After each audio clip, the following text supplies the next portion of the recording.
अभी अगर पीएससी का देखा जाए तो लगभग मोटा मोटा अगर मान के चले तो 70 दिन बचे हुए हैं।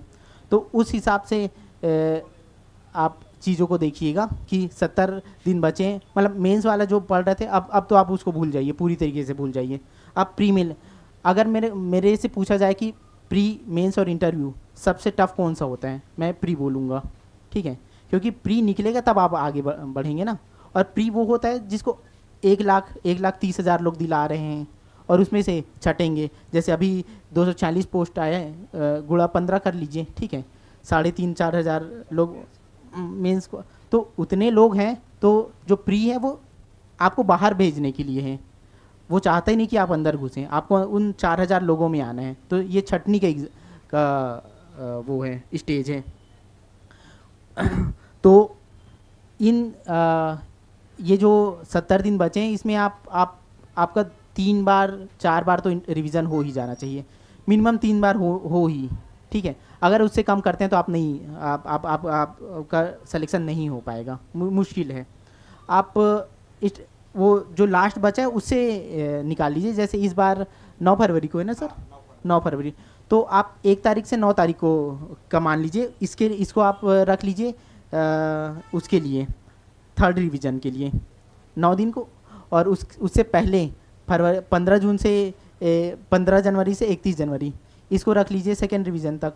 तो ये 15 जनवरी आज से 15 जनवरी तक आपका एक रिवीजन हो जाना चाहिए, दूसरा 15 जनवरी से 31 जनवरी तक, और तीसरा उस तक। ठीक है, क्योंकि रिवीजन मस्ट है, बहुत ज़रूरी है। अगर क्योंकि बहुत सारी चीज़ें माइंड में आते हैं, देखते हैं, पढ़ते हैं हम। अगर आप रिवाइज नहीं करेंगे, आप अध्ययन नहीं करेंगे, बारंबार अध्ययन नहीं करेंगे, तो आप भूल जाएंगे। ठीक है, हमारे माइंड को बनाया ही वैसा, उस तरीके से गया है कि वो चीज़ों को भूलें। क्योंकि अगर भूलेंगे नहीं तो हम, अगर इतने साल के हो गए तो अगर चीज़ें, माइंड हर चीज़ याद रखेगा तो फिर हम किसी पागल खाने में मिलेंगे ना। तो उसका प्रोसेस ही वैसा रहता है। तो याद रखने के लिए क्या करना है, आपको उन चीज़ों को माइंड में बैठाना है। अब किस तरीके से आप बैठाते हैं, ट्रिक के माध्यम से। जैसे सर बहुत अच्छा ट्रिक बताते हैं, बहुत अच्छे तरीके के, तो वो मेरे लिए हेल्पफुल रहा। कई आपको यूट्यूब चैनल्स में भी मिल जाएंगे जो अच्छा बताते हैं। आपका जो ब्रेन है वो किस तरीके से याद रखता है, शॉर्ट ट्रिक से याद रखता है, कुछ बड़ा किसी कहानी के माध्यम से याद रखता है, वो अपने हिसाब से देख लीजिए। आप अपने ट्रिक भी बनाइए। तो क्योंकि बहुत सारा पढ़ना रहता है, अगर आप नहीं रिवीजन नहीं करेंगे या ट्रिक नहीं बनाएंगे तो भूल जाएंगे, सीधी सी बात है। तो वही 3 रिवीजन कर ही लीजिए।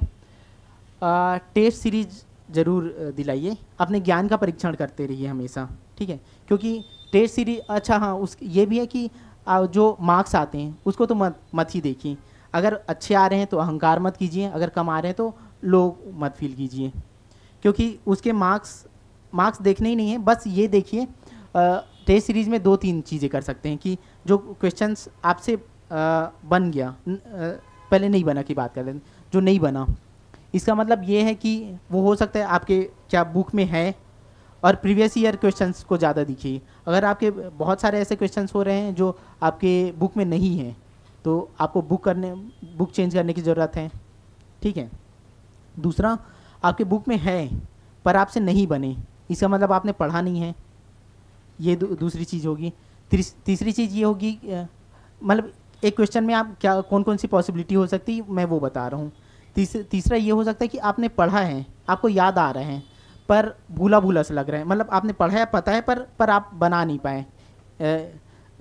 इसका मतलब आपने रिवीजन पे ध्यान नहीं दिया। चौथा चीज़ हो सकता है, आपको पता है, याद भी है, पर बी की जगह आपने सी मार दिया। ठीक है, ये 4 चीज़ें हो सकती हैं।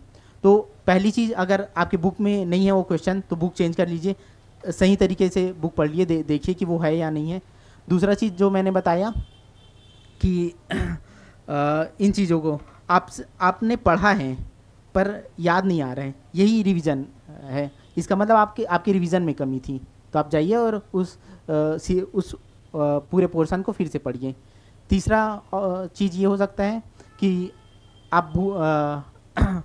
आप वैसा कर दिए कि भूल जा रहे हैं, तो वही रिवीजन का मैंने बता दिया। चौथा चीज़, बबलिंग में, मतलब बी को लगाना था, सी इसी को लगा दीजिए। तो टेस्ट सीरीज़ में ये काम आएगा। हाँ, एक चीज़ और है कि आप टेस्ट सीरीज ये भी दिखाएगा, जैसे जो एग्ज़ाम है, आप मैं ये मान के चलता हूँ कि आप सब मतलब आप तुक्का मारिए। मतलब ऐसा नहीं होता कि कोई 100 क्वेश्चंस आ रहे हैं तो 60 या 70 जो बना रहे पूरे के पूरे सही होगा। हर कोई तुक्का मारता है। और ये मतलब एक इस साइंस तुक्के के साइंस को समझ लीजिए, क्योंकि 1/4 निगेटिव मार्किंग होता है। अभी 1/4 है, 1/3 है, ठीक है, 1/3 है। इसका मतलब आप 3 गलत करेंगे और 1 सही करेंगे, तब भी आपका वो बैलेंस हो जाएगा। तो तुक्का तो मारिए, ये टेस्ट सीरीज में भी तुक्का मारने का देख लिए रहिए। भले आप ना दूसरे पेन से कर लीजिए, आपसे जितने बने वो ठीक है। फिर आप पेंसिल लिए और कौन कौन सा आपको बी या सी में आपको डाउट है उसको मार्क कर लिए।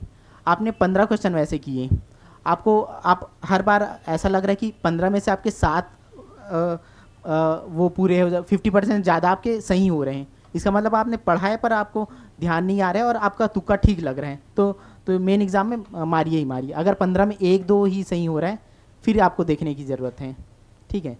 तो ये टेस्ट सीरीज़ बहुत दिलाई, ये सारी चीज़ें आपको काम आएंगी। मैंने रिवीजन का भी बता दिया। एक चीज़ आती है depression. It's very integral part of life. जब आप तैयारी करेंगे तो हफ्ते में 1 बार, महीने में 2 बार इस टाइप का आता ही है। तो अगर इतना आ रहे हैं तब ठीक है, आप अपने दोस्तों से बात कीजिए, अपने घर वालों से बात कीजिए, मूवी देखिए, थोड़ा सा उन लोगों को से बात कीजिए जो आपसे ज़्यादा क्या बोलते हैं, मतलब जिनके पास कम संसाधन हैं, ठीक है, तो भी वो पढ़ रहे हैं। जिनके पास आपसे कम अपॉर्चुनिटी है तब भी वो पढ़ रहे हैं। आपसे विकट परिस्थितियों में पढ़ रहे हैं। ऐसे लोगों को देखेंगे, बात करेंगे तो आपको अपने ऊपर शर्म आ जाएगा, ठीक है। और YouTube में ऐसे मतलब लाखों हजारों वो भरे पड़े हैं इंटरव्यू की, कौन किस परिस्थिति में था और फिर किस कहाँ तक पहुँचा। तो आपकी स्थिति इतनी भी बुरी नहीं है। ये मैंने बताया ना कि ठीक है, वो होता है, सबके साथ होता है।